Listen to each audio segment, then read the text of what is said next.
Hey Wes, how's your holiday going today? Well, not so good, buddy. We're having to work most of the holiday on, on multiple things across the country that we're the wrongs that we're trying to make right, David. Wrongs that we're trying to make right. So, I can understand that, I thought about the interview we did on Fox, and I understand, the time, constraints there, and coming in at 2:55 Eastern, and literally having about 5 minutes. I know people thought that there were, technical difficulties on our end, and I can assure them that they were not. But in the interim, I thought that it would be great for you and I to go over a couple of key points. Specifically, I think this suits so that our shareholders and the general public can really get a understanding of what's really going on here, and not just from my perspective, but from a perspective of an expert or a collective group of experts that have done this, for many years and understand what's going on.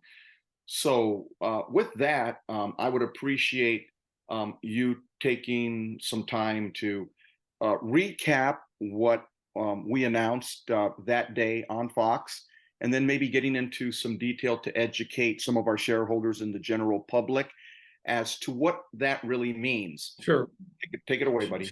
sure, David. I'd be happy to. So, let me put this in context and set it up properly so that all your shareholders can understand.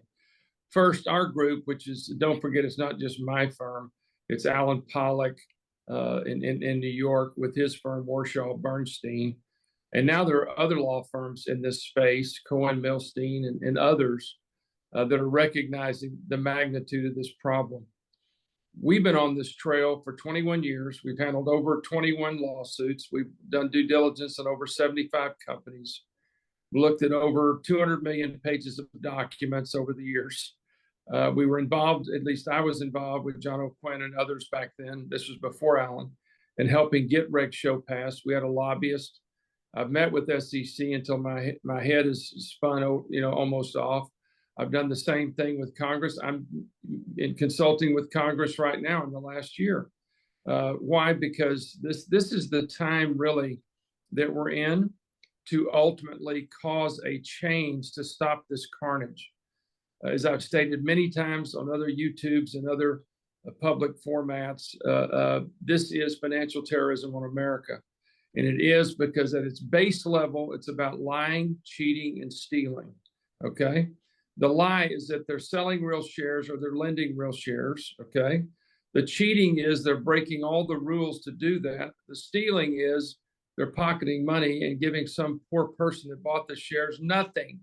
And so at the end of the day, this is the biggest heist in the history of the United States, in my view. And as I've shared with you multiple times, and I'll say it publicly, out of the 75, 6, 7, somewhere in there, public companies that we've looked at in due diligence, your company is in the top several of the most manipulated companies I've been able to see preliminarily from the due diligence. And as you know, that due diligence is ongoing, and I believe there'll be more to add to this lawsuit or in a separate lawsuit. This is just the first strike from the first evidence that we found of wrongdoing. So over the years, essentially what's happened pre-Reg Show, which went into effect January 1 of 2005, there was not a large amount of shares to deliver. And you can look at the data on that and extract it from a book that Suzanne Trimbath wrote called Naked, Short, and Greedy. It's one of the best books on the topic. And it will show you that the fails pre-2000 were very small. Dr. Rob Shapiro, who is our economic expert, has written a paper that says 500 million to a billion shares per day at the time of that paper, which was several years ago, failed to timely deliver. And that's 500 million to a billion. Now, it's harder to track that number these days because guess what? Once Reg Show came into effect, they started marking shares long versus short. So if they mark them long, it doesn't go into your short interest, David. So your short interest typically is almost double what it's reported to be. So when you see 45, 50, 55, 60% short, which is being publicly reported on your stock, it's materially more, in my view, if history repeats itself, which it usually does. Number two, back then, the SEC required, and they still do, that you either mark a share long, short, or exempt. So if you mark it long, it not only doesn't show up in your short interest, it doesn't show up in the reg show fail threshold list either, because the threshold list doesn't apply to longs, it applies to shorts. And so that's one way that they try to circumvent the system. Of course, our experts have taught us that circumventing reg show is a violation of reg show. You can't circumvent a law and then say, oh, I didn't violate it. That isn't how the law works. That's called stupidity, is what that's called. So ultimately, at the end of the day, in addition to that, they're using customers' cash account shares to borrow against or to lend others. There's two types of shares that the customers have when they go put it with their broker.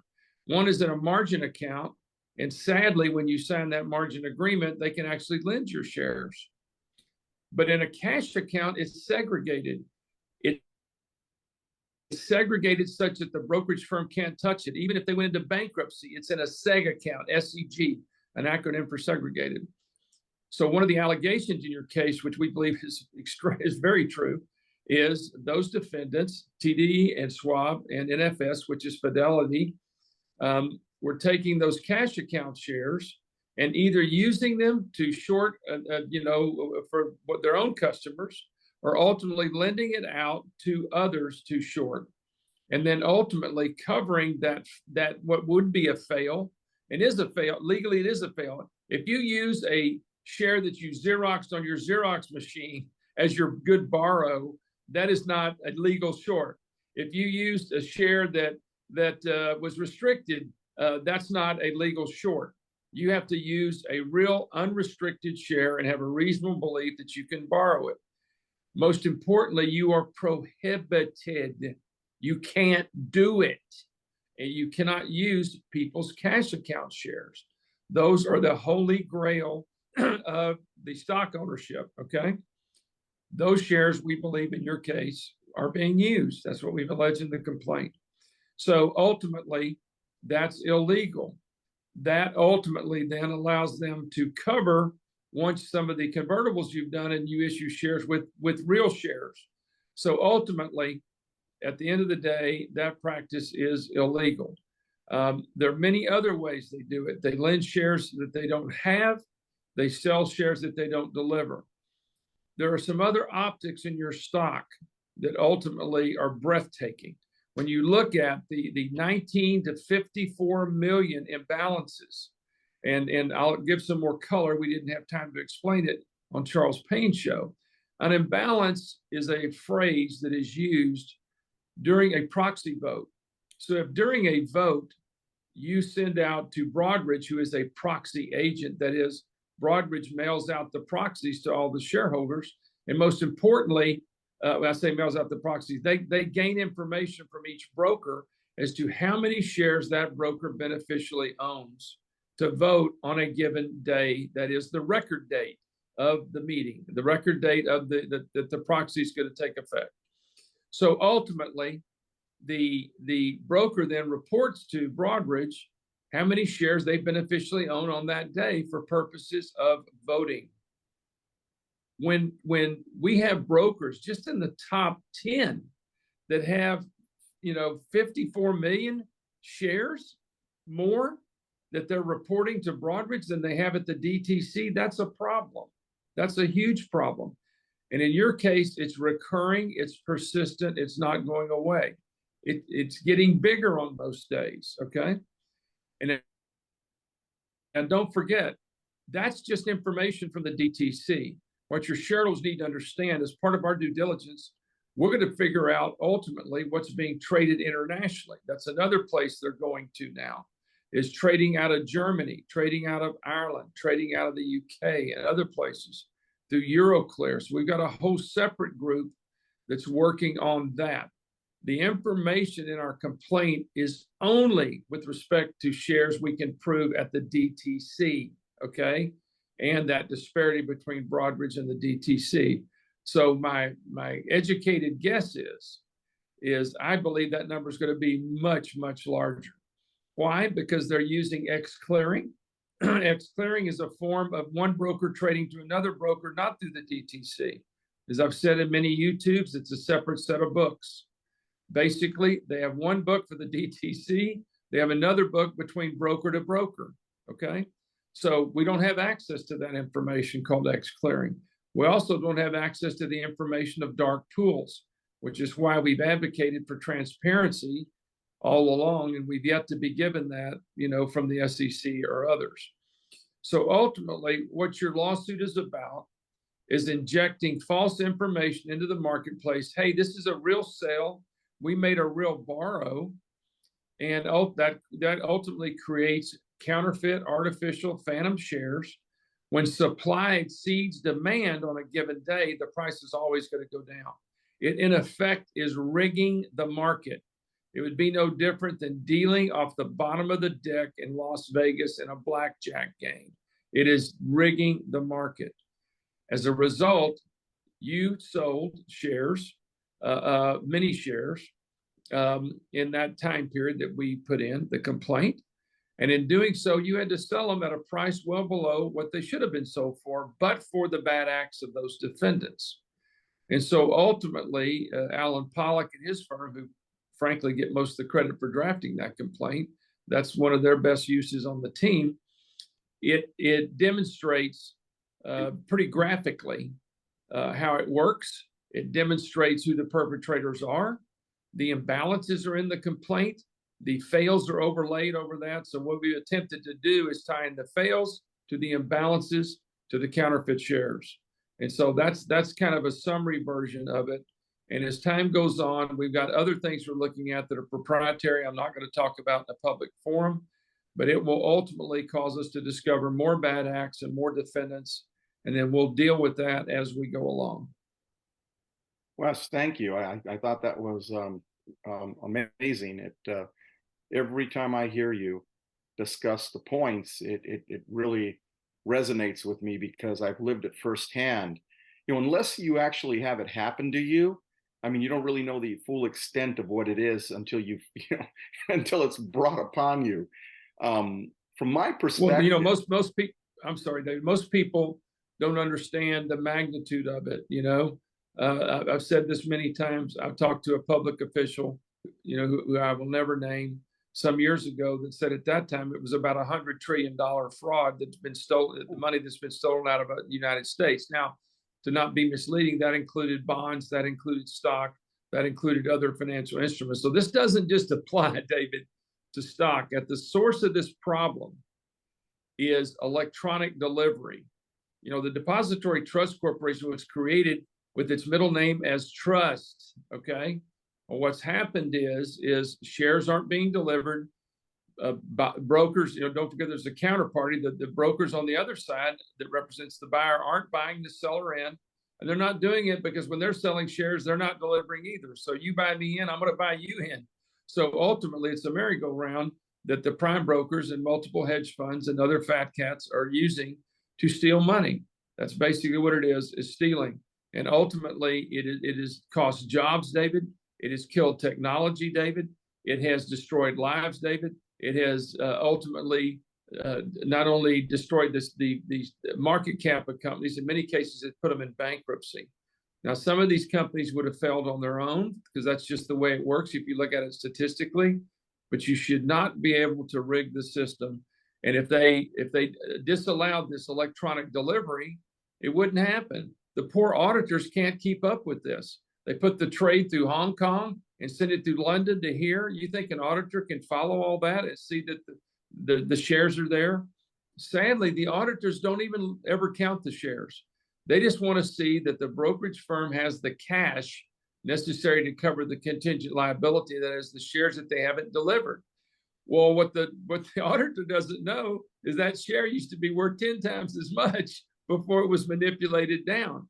So the best thing the brokers can do is manipulate it down. They not only get to steal more money, if they ever have to cover, they're going to cover it 2 pennies on the dollar, or maybe never have to cover at all. So they have all the incentive in the world to take that contingent liability on their books and take it to zero. That's simple. Sounds just like Mullen. I mean, honest to God, Wes, I don't know how these people find me. Meaning, I know it's a blessing and a curse. I know that we have a tremendous fan base, loyal followers. We have a cult-like following. I know people really believe in what we're trying to do and trying to bring jobs to America. We're a good American company with American passion and ingenuity. And I just don't know how these guys find us. I mean, it seems to me that we bring out the best in people, don't we? But I will tell you this. Well, they can't. They look. They find you. They find you because you were a startup in the sense of a company that had a market cap of less than 2 billion or whatever. I forget what your market cap was initially, but basically they can't do this to a Microsoft. They can't do this to an IBM, et cetera. And that's the sad part. Most jobs come from companies that are formed and grow. Most technology ultimately tries to go public. Well, who the hell wants to go public if they make more money killing you than they do building you? And incidentally, when they kill you, they can rig the system so you are going to get killed unless you go kill them first. Okay, so which is what these lawsuits are about. These lawsuits are about, we're going to find you, we're going to expose you, we're going to make you pay. That's simple. And ultimately, I'm hoping the Department of Justice gets involved in this, which they have recently. Don't forget, we haven't even started the spoofing analysis on your company. We're going to do that next. So at the end of the day, that's another illegal act that's being done, posting these baiting orders, these fake orders that say sell, sell, sell, that are never consummated by these market makers and others, Citadel, Virtue, and others in cases. So at the end of the day, the spoofing is a big piece also. They recently convicted some people at Morgan and who apparently are going to jail. And I think Morgan paid over a $900 million fine for that. And as my dad used to say, if you pay over a $900 million fine, you're screwing somebody. Okay, so ultimately, the fines and the sanctions and the enforcement actions, I thank the SEC for doing it. I thank FINRA for doing it. But frankly, with that one exception in Morgan's case, the penalty is not commensurate with the crime. It is a traffic fine. And many people have said this, including people at the SEC, including other, congressmen, et cetera. The enforcement actions are fine. It proves up it's happening, but it's not stopping it. People need to go to jail for this, David, period. Let me ask you a question. You brought up a good point. Excuse my ignorance here. Would you mind explaining spoofing maybe in a little detail? So not just myself, but my shareholders and yeah, I'm gonna explain it in just simple terms. A bona fide market maker today under Reg Show is one of the few exceptions that exist. What that means is, if you're a market maker, you're there to create activity, to make a market. That's the purpose of the market maker, right? And as such, your book, as they call it, should be 49% sales and 51% buys, or maybe vary 5%. But when your activity is sell side heavy, like 70% sales and 30% buys, or 60% sales and 40% buys, you're not a bona fide market maker. So I believe that there are many market makers, and this is in other complaints we have, and I'll get into those in a minute, that are abusing that exception and basically naked shorting and not delivering because they have that ability to use that exception. The exception says, if you read it, if you are a bona fide market maker, you do not have to borrow. Why? Because in theory, you're in and out in the same day and it all kind of balances, okay? So at the end of the day, spoofing is where all these orders are posted. Let's call them sell orders. They're called baiting orders, technically, from a legal perspective. They're put there to bait people into a perception. The perception is, oh my God, look how many shares are up for sale on this block here. Okay. I call it a brick wall. Okay. There's so many shares up there. But guess what? In many instances, before the end of the day, those are pulled down. They're not real. They're put up there to drive the price down. Now, is the market maker making money off of that? That depends on the case. They put the fake orders in up there, and then ultimately they have a short somewhere else, and then they go buy it at the lower price. Or they're in it with the other perpetrators that are doing the naked short selling. It varies case to case. But the simple version is it's injecting more lies into the marketplace, which is the definition of a manipulation claim under 10b-5, which is a federal statute, that says stock manipulation is not okay. You have the right to sue for it. So you look at predicate acts of what false information was injected, and you tie that false information to the damage to the client. And that's what we did in the complaint. We showed what the false information was in that case, using those shares they couldn't authorize, naked short selling. And at that time, you sold shares at a depressed price. So we tied A to B, and that's what makes a case. And so it's my belief, ultimately, that we'll tie spoofing together in your case also, but I don't know that at this point. But I can tell you this, we're going to find out, buddy. We're going to find out because we know how to do it.